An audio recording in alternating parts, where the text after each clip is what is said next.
I woke up in a hospital bed with tubes in my arms and the taste of carbon monoxide still burning in my throat.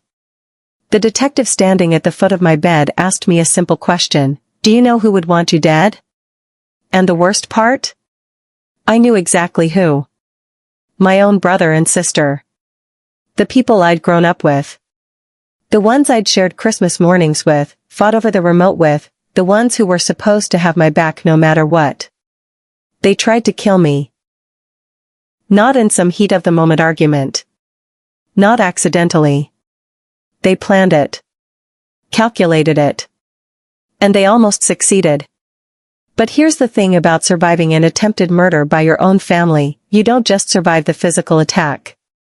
You survive with knowledge. Dangerous knowledge. The kind that puts people behind bars for decades. And that's exactly where they are now.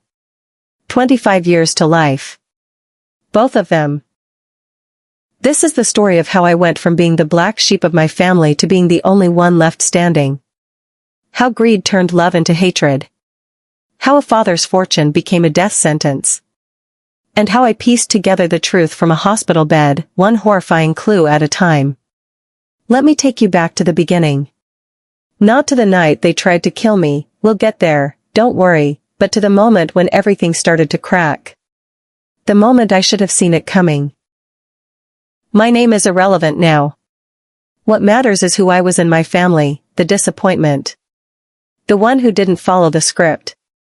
My father was Richard Castellano, though you wouldn't know the name unless you worked in commercial real estate development. He wasn't famous, but he was wealthy. Very wealthy. The kind of wealth that doesn't flash itself around but sits quietly in property portfolios and offshore accounts, accumulating zeros while you sleep. Dad built his empire from nothing. Immigrant parents, worked construction through college, leveraged his first property at 23, and never looked back. By the time I was born, the youngest of 3, he owned half the commercial buildings in our mid-sized city. Shopping centers, office complexes, apartment buildings. If you rented space in our town, chances are you were putting money in Richard Castellano's pocket. My older brother, Marcus, was the golden child.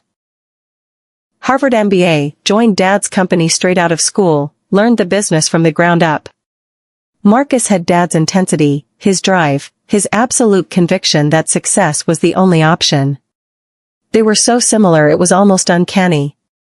Same walk, same way of checking their watches when they were impatient, same thin-lipped smile when they closed a deal. My sister, Claire, was the charmer. Dartmouth undergrad, Columbia Law. She handled all the legal work for Dad's company, kept everything airtight, navigated the labyrinth of zoning laws and permits and contracts. Where Marcus had Dad's fire, Claire had his cunning. She could negotiate anything. I once watched her talk a city council into rezoning a property that 3 other developers had failed to touch. She walked out of that meeting with everything she wanted and made them feel grateful for it. And then there was me. I went to state school. Studied art history. Became a teacher. Made $38,000 a year helping teenagers understand the Renaissance while my siblings were pulling in mid-6 figures. You can imagine how that went over. Dad never said I was a disappointment. He didn't have to. It was in every forced smile when I talked about my students. Every subtle change of subject when his business friends asked what his youngest was up to. Every time he'd introduce Marcus and Claire with pride dripping from his voice, then get to me with an awkward, "And this is my other child." But here's the thing, I didn't care. I loved teaching. I loved my small apartment with its creaky floors and the coffee shop on the corner where I'd grade papers. I loved that my biggest stress was whether Jacob Martinez would finally turn in his essay on Caravaggio. I'd chosen a different life, and I was happy with it. Or maybe I just told myself that to make the distance hurt less. We weren't close, the 3 of us. Holiday dinners were stilted affairs where Marcus would talk about quarterly earnings and Claire would discuss her latest legal victory, and I'd sit there pushing potatoes around my plate, contributing nothing to the conversation because I had nothing to contribute. We didn't fight, that would have required caring enough to fight. We were just separate. Three people who happened to share DNA and a father. Dad was 73 when he got the diagnosis. Pancreatic cancer. Stage 4. The oncologist gave him 6 months, maybe a year with aggressive treatment. He lasted 9 months. I visited him every week during those 9 months. Brought him books he never read, talked to him about things he barely heard. Watching someone die slowly is like watching a building collapse in reverse. Not a sudden catastrophe, but a piece-by-piece dismantling until there's nothing recognizable left. Marcus visited once a month. Claire, maybe twice in the entire 9 months. They were busy, they said. The company needed them, especially with Dad incapacitated. Someone had to keep the empire running. I didn't judge them for it. Not really. Everyone grieves differently. Everyone handles impending loss in their own way. That's what I told myself, anyway. Dad died on a Tuesday in March. The funeral was small, tasteful, expensive. Marcus gave the eulogy. He talked about Dad's business acumen, his legacy, his vision. He didn't mention that Dad died alone in a hospice room at 3 in the morning because none of us were there. He'd sent us home at midnight, said he wanted to sleep, and by the time the nurse called at 3:47 a.m., he was already gone. I cried at the funeral. I don't know if Marcus and Claire did. They wore expensive sunglasses.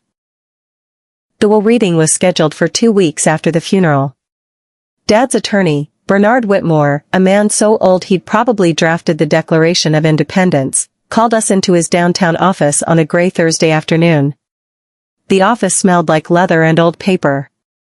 Bernard sat behind a mahogany desk that probably cost more than my car, reading glasses perched on his nose, liver-spotted hands holding a thick document. I'll keep this straightforward, he said in a voice that sounded like gravel in a cement mixer. Richard was very clear about his wishes. I remember the feeling in that room. The three of us sitting in leather chairs, the kind that squeaked when you moved. Claire had her lawyer face on, neutral, unreadable. Marcus sat forward, hands clasped, the picture of appropriate solemnity hiding whatever calculations were running behind his eyes. I just wanted it to be over. I assumed I'd get something token, maybe enough to pay off my student loans or buy a new car. The bulk would go to Marcus and Claire. That's how these things worked. The successful children inherit the empire. The art teacher gets a nice watch and a pat on the head. Bernard cleared his throat. To my son Marcus, I leave my shares in Castellano Development Company, to be held in trust with the stipulation that he cannot sell or transfer them for a period of 10 years. To my daughter Claire, I leave the property portfolio comprising the Western District holdings, also in trust, with the same 10-year restriction. Okay. So far, as expected. The business to Marcus, prime real estate to Claire. I waited for my name. To my youngest child, Bernard continued, and I swear I saw him almost smile, I leave the remainder of my estate.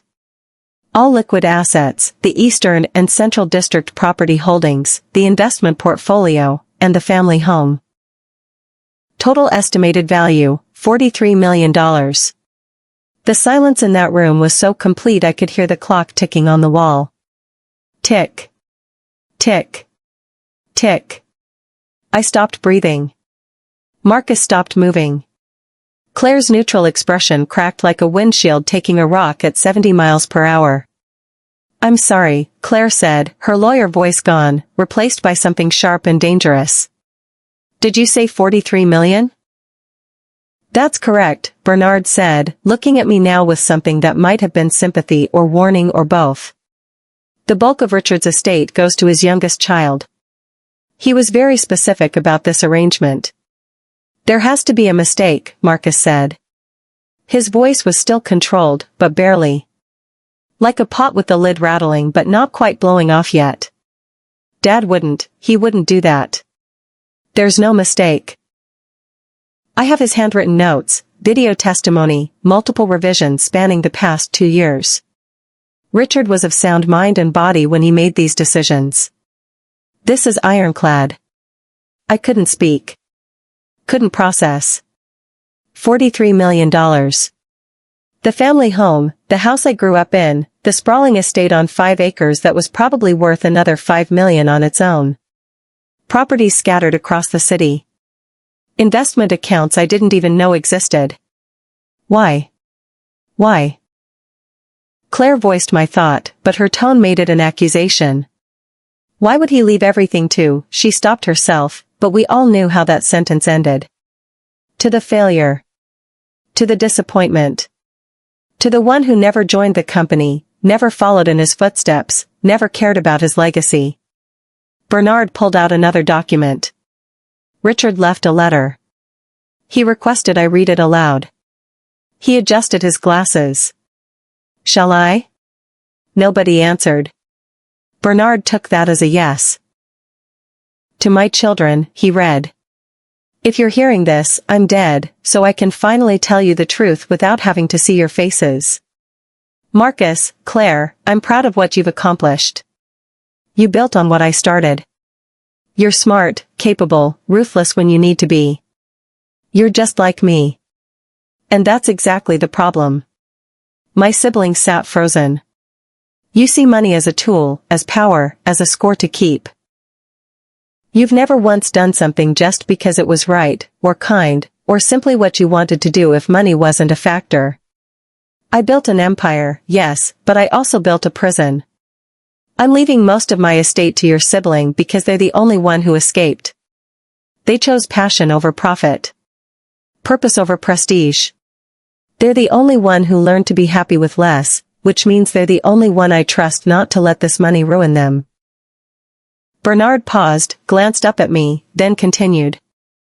To my youngest, I know we weren't close. I know I never showed you that I valued what you chose. But I did. Every time you talked about your students, I saw something in you I'd lost, genuine joy in your work. This money is yours. Use it however you want. Teach for the rest of your life if that makes you happy. Start a foundation. Travel the world. Or yes, even join the business if that's what you truly want. The point is, it's your choice now. You're free. That's the greatest gift I can give you. Bernard folded the letter. That's all. The silence that followed was different from before. This wasn't shock. This was something colder. Something that made the hair on the back of my neck stand up even though I didn't understand why. Not yet. Marcus stood up slowly. Deliberately. This is bullshit. Marcus, I started. No. He pointed at me, and I'd never seen that expression on his face before. Pure hatred. You swooped in at the end, played the devoted child, and manipulated a dying man.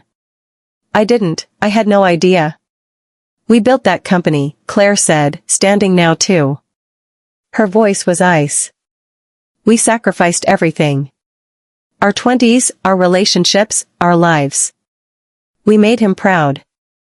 And you? You rejected everything he stood for, and somehow you get rewarded for it? I didn't ask for this. You didn't have to ask, Marcus said. You just had to show up with your sad little life and make him feel guilty. Well, congratulations. You won. They left. Just walked out without another word, leaving me sitting there with Bernard and a letter from a dead man who'd just given me $43 million and a family that now hated me. Bernard sighed. I advised him against the dramatic reading. Thought it might cause problems. You think? My voice sounded strange. Distant. For what it's worth, Bernard said, he really did admire you. Talked about you more than you'd think. Said you were the bravest one for walking away. He paused. Though between you and me, I think he should have split it more evenly. This. He gestured at the door my siblings had just stormed through. This is going to cause problems. Problems. Yeah. That's one word for it. I didn't hear from Marcus or Claire for 3 weeks after the will reading. Not a call, not a text, nothing. I told myself this was normal. They were processing. Grieving. Angry. They needed time to accept the reality of the situation. I spent those 3 weeks in a daze. I couldn't process it. Couldn't wrap my mind around numbers that large. $43 million. I'd been worried about my student loan payment that month. I'd been considering picking up summer school teaching to make rent easier. And now I was wealthy beyond anything I'd ever imagined. Bernard handled the technical transfer of assets. I signed papers I barely read. Accounts were transferred. Property deeds were updated. The family home, Dad's house, was now mine. The thought of actually living there made me nauseated. It was too big, too empty, too full of ghosts and memories and the faint smell of cigars Dad used to smoke on the back patio. I stayed in my apartment. Went to work. Taught my classes. Graded papers. Lived my normal life while my bank account had numbers in it that looked like phone numbers. My principal found out, someone at the bank talked, probably, and called me into her office. I heard about your father's passing. And the inheritance. I just want you to know, if you need time off, or if you're planning to leave. I'm not leaving, I said immediately. I love teaching. She looked relieved and skeptical in equal measure. Okay. But if you change your mind, I won't. And I meant it. What was I supposed to do, retire at 32? Buy a yacht?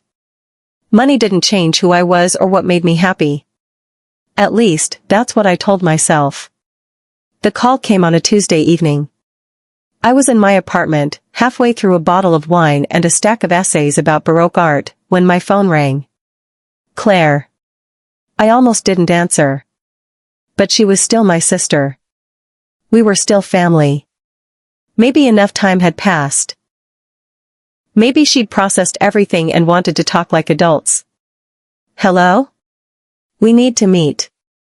Her voice was flat. Professional. The three of us. There are things we need to discuss about the estate. Bernard said everything was handled. Not everything. There are tax implications.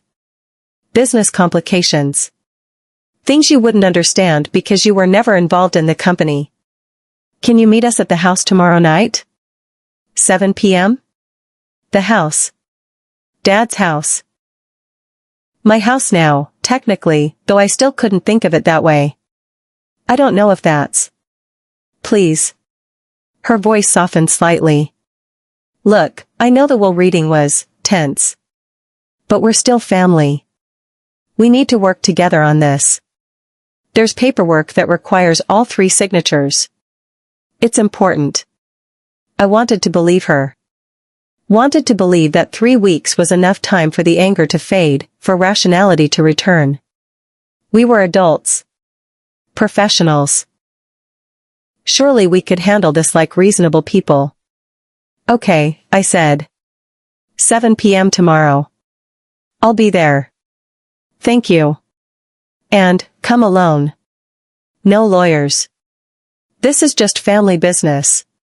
She hung up before I could respond. I should have known right then. The come alone should have been a screaming red flag. But I was naive. Desperate to believe my siblings weren't monsters. Desperate to believe we could salvage something from this disaster. I was so stupid. The next day crawled by. My afternoon classes felt endless. Every time I looked at the clock, only 3 minutes had passed. I wasn't nervous, exactly. More like, apprehensive. The kind of feeling you get before a difficult conversation you know needs to happen but you're dreading anyway. I drove to the house as the sun was setting. March in our city means unpredictable weather. It had been warm that morning but was turning cold now, the kind of damp cold that sinks into your bones. The house sat on its 5 acres like a small fortress. Colonial style, white columns, perfectly manicured lawn even though no one had lived there since Dad went into hospice. Marcus and Claire's cars were already in the circular driveway. I parked next to them, grabbed my bag, and walked to the front door. It was unlocked. I pushed it open and called out, "Hello?" In the study. Marcus's voice echoed from down the hall. The house felt wrong. Too quiet. Too dark.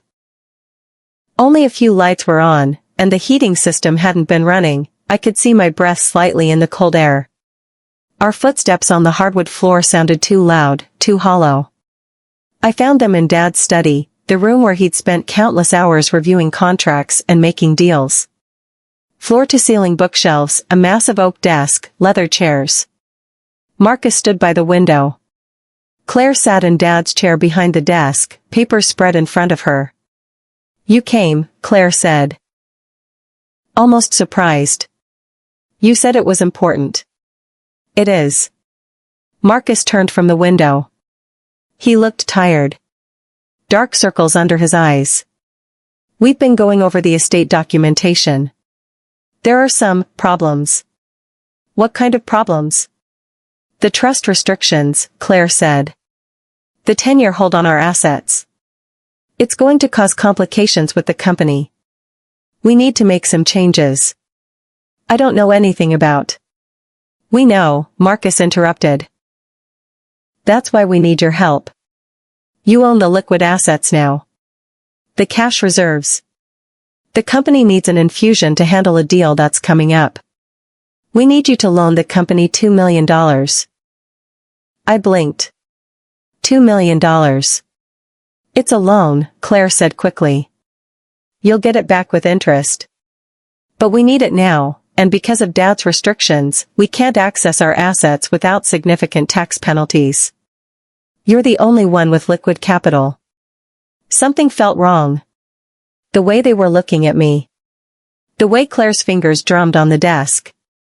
The way Marcus wouldn't quite meet my eyes. "Can't the company get a regular loan?" "Our credit lines are maxed from the last development project," Marcus said. "This is time sensitive. We have 3 days to close this deal or we lose it." "What deal? Does it matter?" Claire's voice had an edge now. "Do you understand any of this? Do you even care about the company Dad built? That's not fair." "Fair?" Marcus laughed, but there was no humor in it. "You want to talk about fair? You, who got everything while we got scraps. You, who never put in a single day of work but inherited the empire. And now you won't even help us with a simple loan?" "I didn't say I wouldn't." "Then sign." Claire pushed papers across the desk. "It's all drawn up. A $2 million loan from you to the company. Standard terms. You'll make money on it, if that's what you're worried about." I picked up the papers. They looked official, Claire's firm's letterhead, dense legal language. I'm not a lawyer. I could barely understand half the clauses. But the basic terms were clear. I would transfer $2 million to Castellano Development, to be repaid with 6% interest over 5 years. I need to have my own lawyer look at this. "There's no time," Marcus said. "I told you, 3 days. And 2 of those are weekend days. We need to move now." Then maybe this deal wasn't meant to happen. The temperature in the room dropped. That's the only way I can describe it. The way they both went still, the way their expressions changed. Like I'd just crossed a line I didn't know existed. "You're really going to do this," Claire said quietly. "You're really going to screw us over." "I'm not, I just need time to review." "We don't have time." Marcus slammed his hand on the desk, making me jump. Jesus Christ, this is exactly what Dad was talking about. You don't understand business. You don't understand stakes. You're just a teacher playing dress-up with money you don't deserve. Maybe I should go. I stood up, clutching my bag. "We can discuss this when everyone's calmer." "Sit down," Claire said. "No. I'm leaving."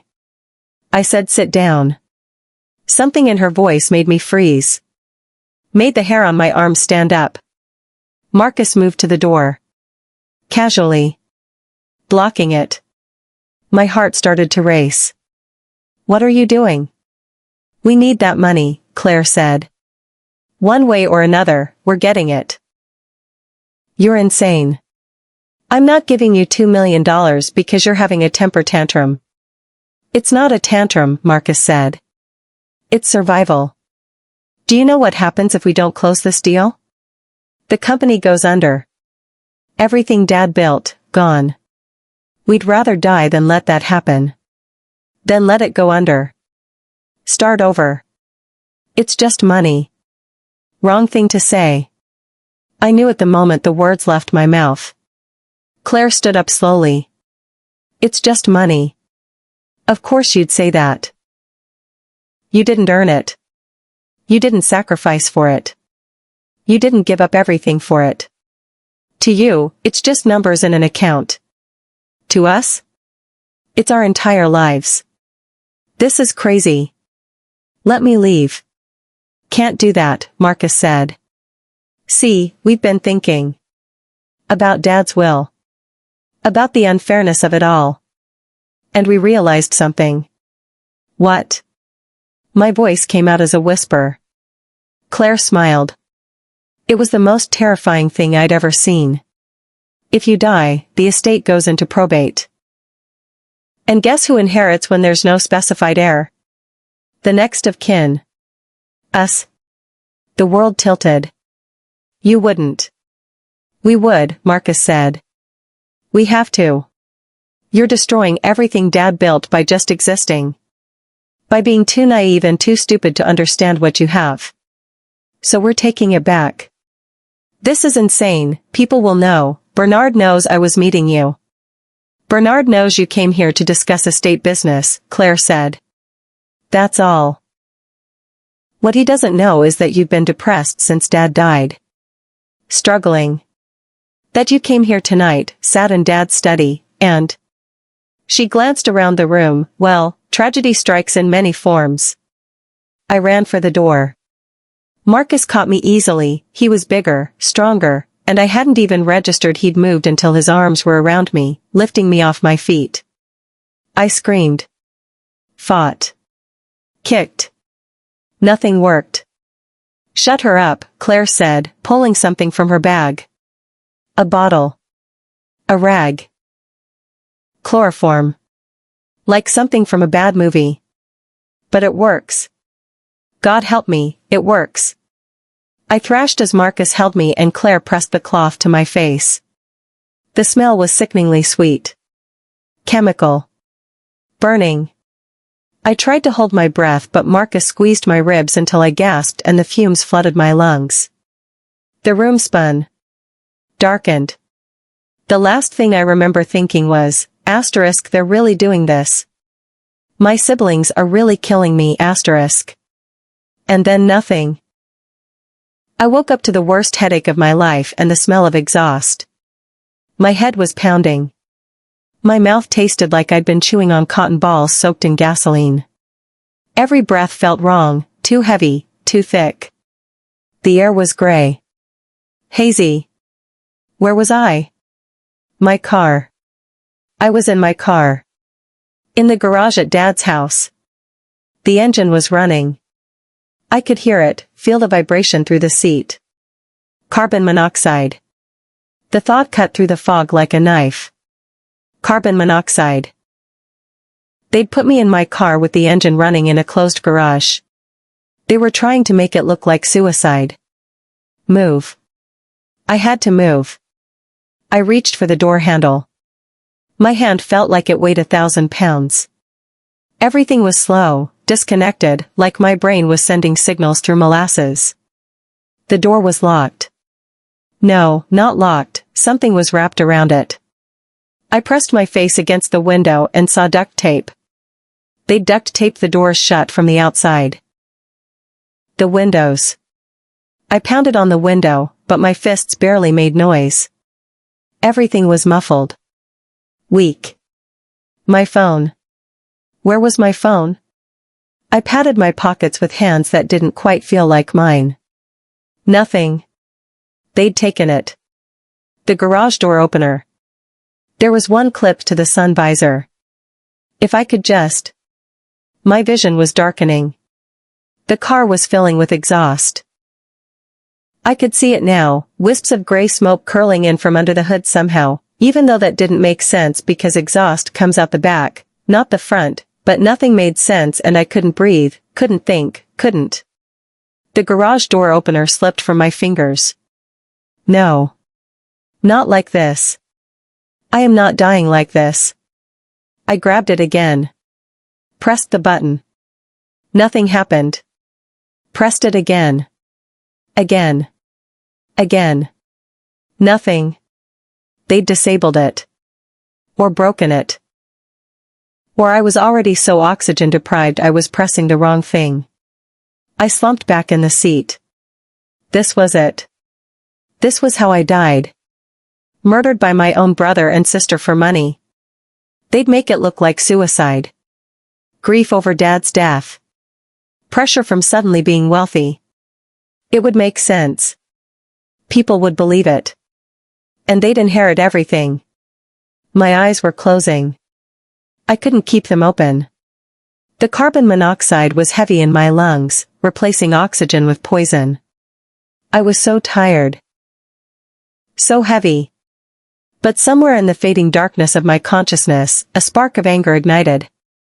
No. Fuck them. I was not giving them the satisfaction.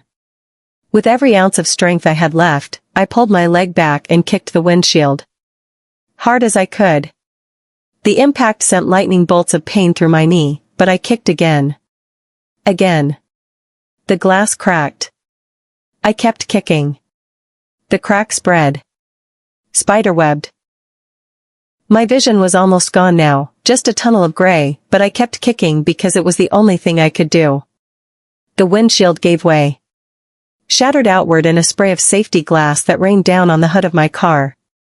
Cold air rushed in. Fresh air. Clean air. I gasped, breathing it in, but my lungs weren't working right. Everything was wrong. I was wrong. I heard voices. Shouting. The garage door was opening, flooding the space with light that hurt my eyes. Hands grabbed me. Pulled me from the car. I tried to help but my legs wouldn't work. I collapsed on the garage floor, heaving, retching, the world spinning in sickening circles. Call 911, someone shouted. Jesus Christ, call 911.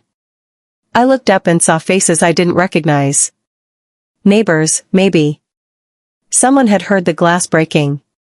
Someone had come to check. Someone had saved my life. I tried to speak, tried to say my siblings, tried to warn them, but nothing came out but a choking sound. And then the world went black again. When I woke up the second time, it was to the beeping of machines and fluorescent lights that felt like daggers in my skull. A hospital. I was in a hospital. A nurse appeared in my field of vision almost immediately. Middle-aged woman with kind eyes and a tired smile. Welcome back, she said softly. Try not to move too much. You've got an 4 in, and we need to keep monitoring your oxygen levels. My throat was raw. Burned. When I tried to speak, it came out as a croak.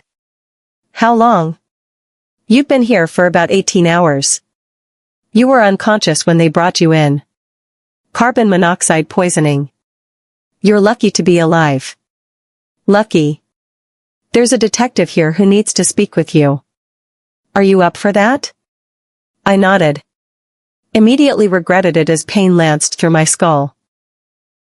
The detective was exactly what you'd picture, mid-40s, receding hairline, wrinkled suit that looked like he'd slept in it. He introduced himself as Detective Marcus Rivera, and I almost laughed at the coincidence of the first name before remembering that laughing would probably kill me. He pulled a chair up next to my bed and took out a notebook. I know you're in rough shape, so I'll make this quick for now. We can do a full statement later. But I need to ask you something important. Okay. Do you know who would want you dead? And there it was. The question I'd woken up knowing I'd have to answer. The question that would tear apart what was left of my family forever. I could lie. Could say I had no idea. That it must have been an accident, or maybe I'd been suicidal and didn't remember. Could protect Marcus and Claire one last time. But they'd tried to kill me. They'd chloroformed me, put me in my car, taped the doors shut, and left me to die choking on exhaust fumes. They'd chosen money over my life. My brother and sister, I said.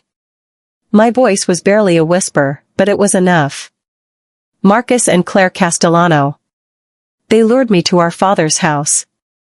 They drugged me. They tried to make it look like suicide. Detective Rivera didn't look surprised.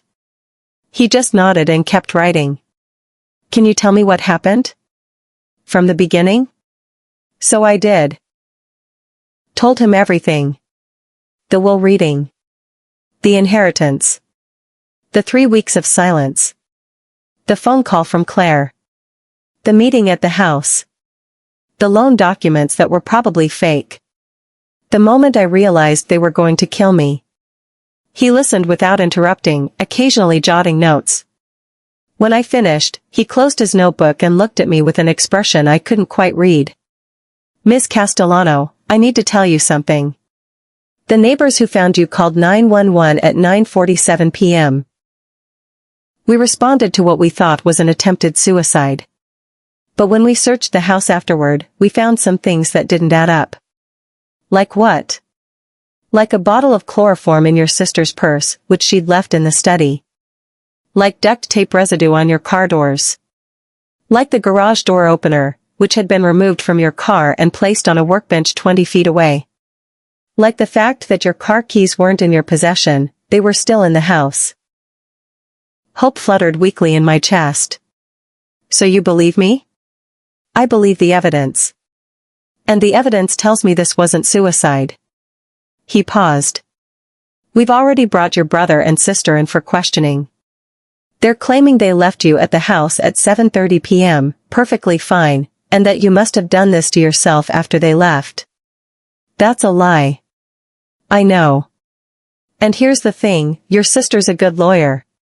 She knows what to say and what not to say. Your brother's smart too. They both lawyered up immediately. But... He smiled slightly, they're not as smart as they think they are. What do you mean? Your car's GPS system. It tracks everywhere you go. According to the data, your car never left that property from the time you arrived at 6:52 p.m. until the garage door was opened at 9:47 p.m. But your siblings claim they left at 7:30 and that you were fine. So how did you get into your car in a locked garage without your keys, which were still in the house? I closed my eyes. They're going to say I had my keys. That I went back inside and put them there. Except the house alarm system, which was still active, shows the front door was never opened after 7:43 p.m. And the garage door to the house, which is the only other entrance, was locked from the inside. Your siblings left through the front door at 7:43, setting the alarm behind them. So unless you're a ghost who can walk through walls. The alarm system. I hadn't even thought of that. Your father had a good security system. Records every entrance and exit. Your siblings walked out that front door and never came back. Which means you were already in that garage, unconscious, when they left. Which means they put you there. The relief was overwhelming. They'd been so careful, so calculating, but they'd forgotten about the alarm system. Dad's paranoia about security had saved my life a second time. What happens now? Now? Now I go back to the station and I arrest your brother and sister for attempted murder. Then the DA decides what charges to file. Then we build a case. He stood up. You focus on recovering. We'll handle the rest. The next few days were a blur of doctors and nurses and more detectives and eventually a lawyer of my own, a sharp-eyed woman named Patricia Gomez who Bernard Whitmore recommended and who took one look at my case and said, they're going to prison. The only question is for how long. The media got wind of it by day 3. Wealthy heirs accused of attempted murder was the headline that made it onto the front page of our local paper. By day 4, it was on the national news. By day 5, there were cameras outside the hospital. I watched it all from my hospital bed, still hooked up to machines, still recovering from the carbon monoxide poisoning that the doctors said could have caused permanent brain damage if I'd been in that garage even 2 more minutes. 2 more minutes. That's how close I came to dying. Marcus and Claire were denied bail. Patricia explained that attempted murder of a sibling for inheritance purposes qualified them as flight risks, and given their resources, no judge was willing to take the chance they'd disappear to a non-extradition country. They're fighting it, Patricia told me during one of her visits. Claiming you made the whole thing up. That you tried to kill yourself and are now trying to frame them. But the evidence. The evidence is solid. They know that. Their lawyers know that. This is just posturing. Making noise. Trying to create reasonable doubt for when this goes to trial. She paused. And it will go to trial. They're not taking a plea deal. Why not? Because they're still convinced they're smarter than everyone else. That they can argue their way out of this.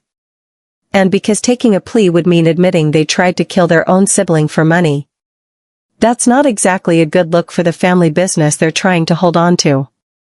The business. God, I haven't even thought about the business. Patricia smiled grimly. The board removed your brother as CEO about an hour after his arrest. Your sister's been suspended from her law firm pending the outcome of the trial. The company's in chaos. Their shares, the ones they inherited from your father, are locked in trust anyway, but even those are being contested now. Some investors are trying to force a buyout. It's a mess. A mess they'd created. A mess they'd chosen. All for money they couldn't even access for 10 years. The irony would have been funny if it wasn't so horrifying. I was released from the hospital after a week. The doctors wanted to keep monitoring me, but the media circus outside was becoming untenable, and I needed to be somewhere safe. Somewhere that wasn't my apartment, which reporters had already discovered, or Dad's house, which was now a crime scene. Bernard Whitmore arranged for me to stay at a hotel under a pseudonym. A nice place. Too nice. The kind where they remembered your name and brought you coffee without asking and pretended not to notice that you spent most of your time staring at walls and trying not to think about how your own siblings had tried to murder you. I didn't go back to teaching. Couldn't. The school was understanding, put me on indefinite leave, told me to take all the time I needed. My students made cards.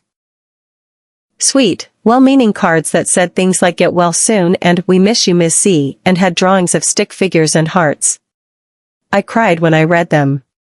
Cried because they were so innocent and kind, and they had no idea that their teacher had almost been murdered for money by the people who were supposed to love her most in the world. The months before the trial were the worst of my life. I gave depositions. Answered the same questions 50 different ways.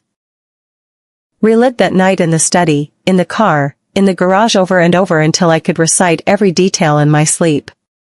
The prosecution was confident. Patricia was confident. The evidence was overwhelming. But I was terrified. Because Claire was right about one thing, she was a brilliant lawyer. And Marcus was convincing when he wanted to be. What if they found a way out? What if a jury looked at me, the younger sibling who'd mysteriously inherited everything, and decided I was the villain in this story? What if they got away with it? The trial started on a Tuesday in October, 7 months after they'd tried to kill me. The courthouse was surrounded by media. I had to be escorted in through a back entrance, Patricia on one side and 2 police officers on the other. Inside, the courtroom smelled like old wood and stress sweat. I saw Marcus and Claire for the first time since that night in Dad's study. They sat at the defense table in expensive suits, looking professional and put together and nothing like people who'd committed attempted murder. Marcus's jaw was tight. Claire's face was a mask of neutral professionalism. They didn't look at me. Not once during the entire first day of trial. The prosecution's case was methodical. They laid out the inheritance. The will reading. The financial pressure on the company. The timeline of events. They called the neighbors who'd found me.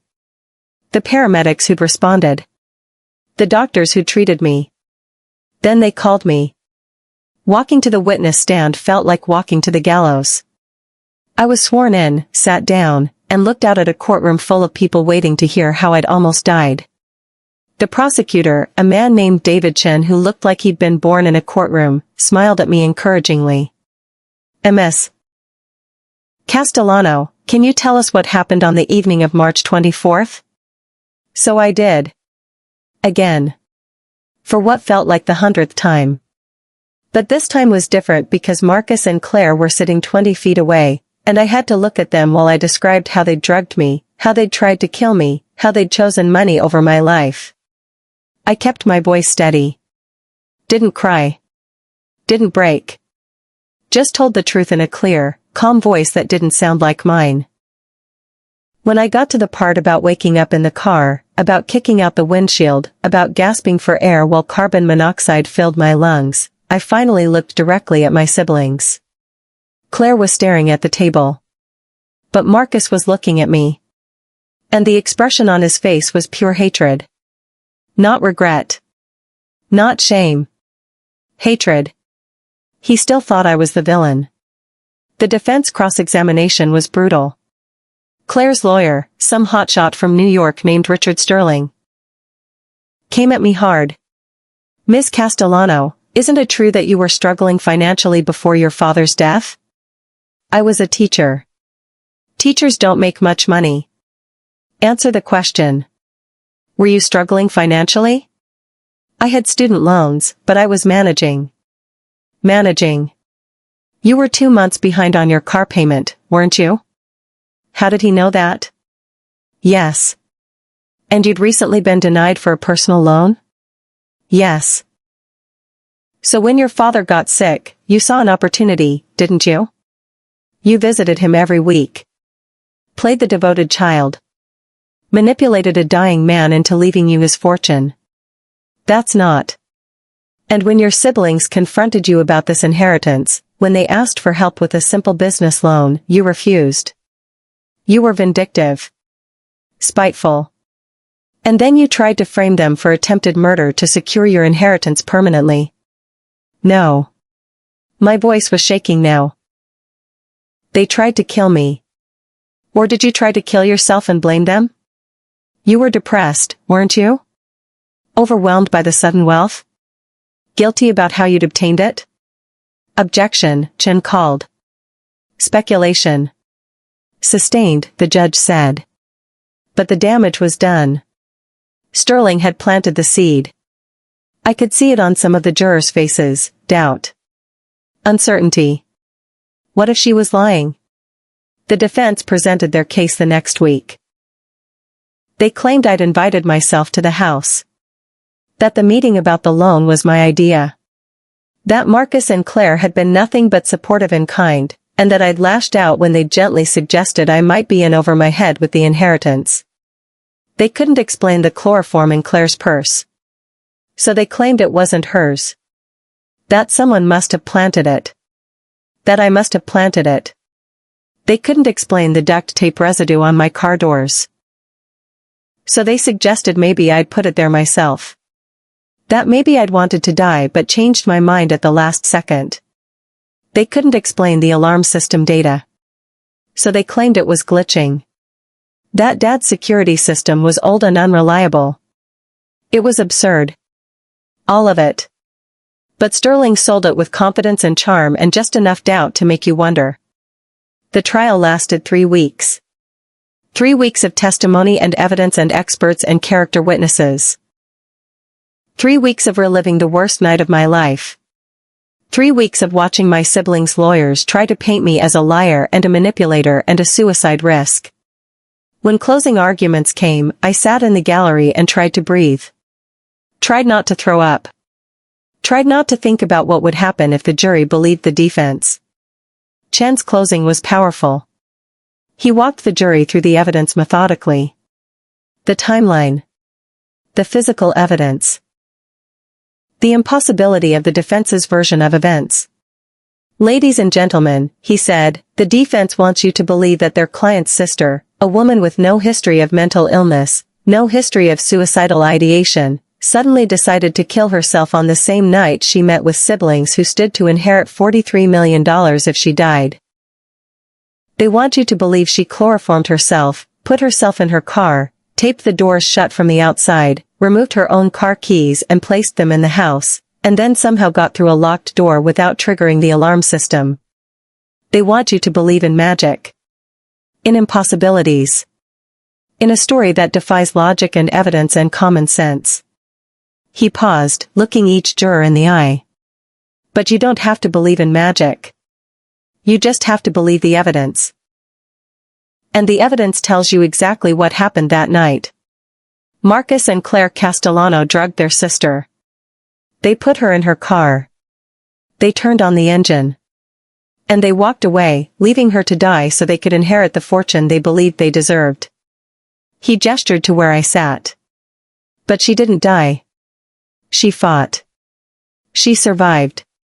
And now she's asking you for something very simple, justice. Don't let them get away with this. Don't let them win. Sterling's closing was smooth. Polished. He painted Marcus and Claire as victims of a vindictive sibling. He focused on my financial struggles before Dad's death. On the suspicious timing of my visits to Dad during his illness. On my refusal to help them with the loan. This isn't a case about attempted murder, he said. This is a case about greed. About a woman who manipulated her dying father, inherited a fortune she didn't earn, and then tried to destroy her siblings when they dared to ask for help. She tried to take her own life, whether from guilt or mental illness or some other reason we may never know, and when she survived, she saw an opportunity. An opportunity to get rid of the only two people who knew the truth about what she'd done. It was persuasive. Damn him, it was persuasive. The jury deliberated for 2 days. 48 hours of sitting in that hotel room, staring at my phone, waiting for Patricia to call. 48 hours of imagining every possible outcome. 48 hours of wondering if I was about to watch my would-be murderers walk free. The call came at 3:47 p.m. on a Thursday. They have a verdict, Patricia said. We need to get to the courthouse. Now. The courtroom was packed. Media, spectators, random people who just wanted to see how the story ended. I sat in the front row, Patricia beside me, my hands clenched so tight my knuckles were white. Marcus and Claire were led in by bailiffs. They stood as the jury entered. The forewoman was a middle-aged black woman who'd been a nurse for 20 years. Throughout the trial, she'd taken notes constantly, asked to see evidence twice, and never shown any emotion on her face. The judge asked if they'd reached a verdict. We have, Your Honor. On the charge of attempted murder in the first degree for the defendant Marcus Castellano, how do you find? Time stopped. The entire world condensed down to this one moment. This one word. Guilty. The courtroom erupted. The judge banged his gavel. I couldn't breathe. Couldn't process. Guilty. They'd said guilty. Order. I will have order. The judge turned back to the forewoman. On the charge of attempted murder in the first degree for the defendant Claire Castellano, how do you find? Guilty. I broke. Right there in the courtroom, I broke. Started sobbing so hard I couldn't see, couldn't hear, couldn't do anything but cry and shake and feel Patricia's arms around me while the judge continued reading the verdicts on the other charges. Conspiracy to commit murder, guilty. Assault with intent to kill, guilty. Kidnapping, guilty. Guilty. Guilty. Guilty. Marcus was shouting something. Claire was stone-faced. Their lawyers were calling for polls of the jury, filing for mistrial, doing everything they could to undo what had just happened. But it was done. The jury had spoken. My siblings had tried to kill me, and now they were going to pay for it. Sentencing came 3 weeks later. The prosecution asked for the maximum, 25 years to life for each of them. The defense argued for leniency. First-time offenders. Successful professionals. No prior criminal history. They painted Marcus and Claire as people who'd made one terrible mistake in a moment of desperation and didn't deserve to spend the rest of their lives in prison. I was allowed to give a victim impact statement. I almost didn't do it. Almost told Patricia I couldn't, that I didn't have anything to say that hadn't already been said. But she convinced me. This is your chance, she said. Your chance to make them hear you. To make them understand what they did. So I wrote a statement. Revised it 20 times. Practiced it until I could get through it without crying. On sentencing day, I stood at a podium facing the judge with Marcus and Claire sitting behind me. I didn't look at them. Couldn't. I read my statement in a voice that only shook slightly. Your Honor, my brother and sister tried to kill me for money. Not in a moment of passion. Not in self-defense. They planned it. They drugged me. They left me to die choking on carbon monoxide in a locked garage. And when I survived, they tried to destroy me all over again by claiming I was lying. By claiming I'd tried to kill myself. I paused, taking a breath. But that's not the worst part. The worst part is that they still don't think they did anything wrong. They still believe they deserved that inheritance more than I did. That I was the thief. The villain. The one who destroyed our family. Now I did turn around. Looked at them directly. I didn't destroy our family. You did. The moment you decided money was worth more than my life. The moment you chose greed over love. You destroyed us. Not me. Marcus's jaw tightened. Claire stared at the table. I turned back to the judge. I don't know if they'll ever understand what they did. Or if they'll ever feel remorse. But I know that I will spend the rest of my life dealing with the trauma of what they put me through. I will never trust anyone the same way again. I will never feel completely safe. They took that from me. My voice cracked, but I pushed through. So I'm asking you, Your Honor, to give them the maximum sentence. Not because I want revenge. But because they're dangerous. Because they tried to kill me once, and if they get out, I don't know that they won't try again. Because they need to understand that actions have consequences. That you can't just murder your sibling and walk away. I folded my statement. Thank you. The judge looked at me for a long moment. Then he looked at Marcus and Claire. Would the defendants like to make a statement before sentencing? Their lawyers whispered to them frantically. Finally, Marcus stood up. Your Honor, I maintain my innocence. This entire trial has been a farce. My sister is a liar who manipulated our dying father and is now manipulating this court. I didn't try to kill her. I would never. His voice broke slightly. She's family. He sat down. Claire declined to speak. The judge took off his glasses. Cleaned them slowly. Put them back on. I've been a judge for 32 years. I've seen a lot of terrible things in this courtroom. But this case. He shook his head. This case is something else entirely. You two are educated, successful, privileged individuals who had everything most people dream of. Good jobs. Financial security. A family business. But it wasn't enough. You wanted more.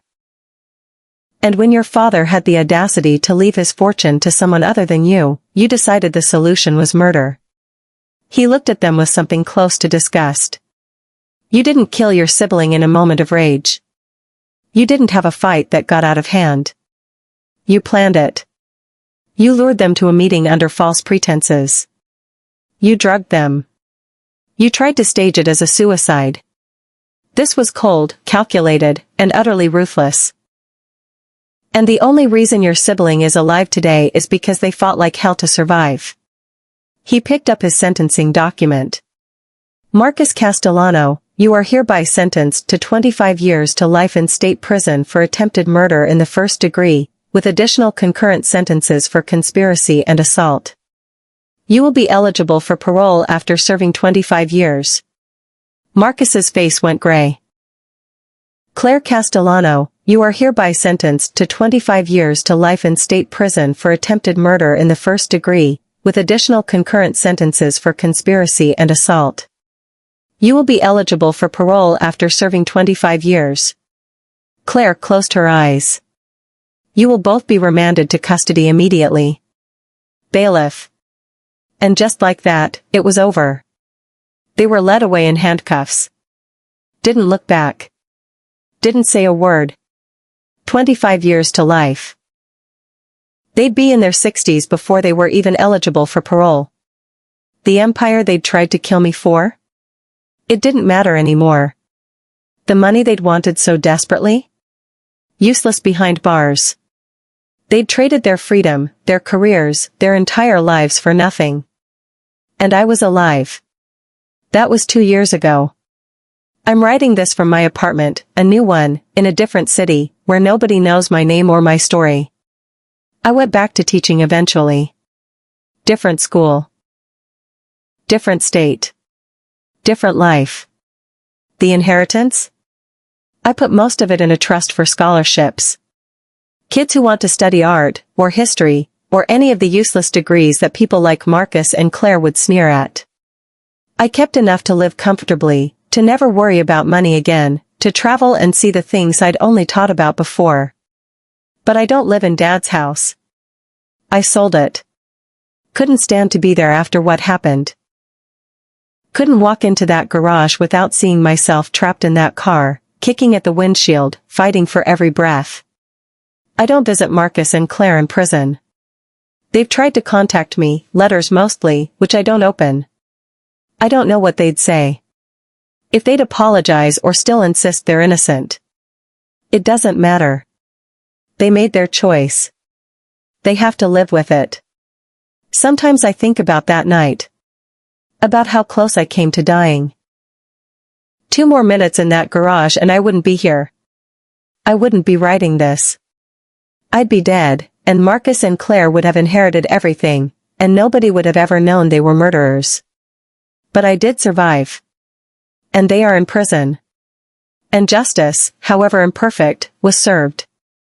People ask me sometimes if I forgive them. If I've moved on. If I've healed. The answer is complicated. I've healed as much as you can heal from something like this. I go to therapy. I've rebuilt my life. I've even started to trust people again, slowly, carefully. But forgive them? No. You don't forgive people who try to kill you. You don't forgive people who chloroform you and tape you in a car and leave you to die. You don't forgive people who valued money more than your life. You survive them. You testify against them. You watch them get sentenced to decades in prison. And then you walk away and you build a life they can never touch again. That's what I've done. My name is still irrelevant. But my story isn't. Because somewhere out there, someone else might be in a family like mine. Someone else might have siblings who smile to their face while plotting their death. Someone else might inherit something that makes them a target. And I want them to know, if you survive, fight back. Tell the truth. Don't protect people who tried to hurt you just because they're family. Family is supposed to love you. Protect you. Want what's best for you. Marcus and Claire wanted me dead. So they're not my family anymore. The jury, the judge, the police, the neighbors who saved my life, they're more family to me than my siblings ever were. And I'm okay with that. I'm more than okay. I'm alive. And they're in prison. Sometimes, justice actually works.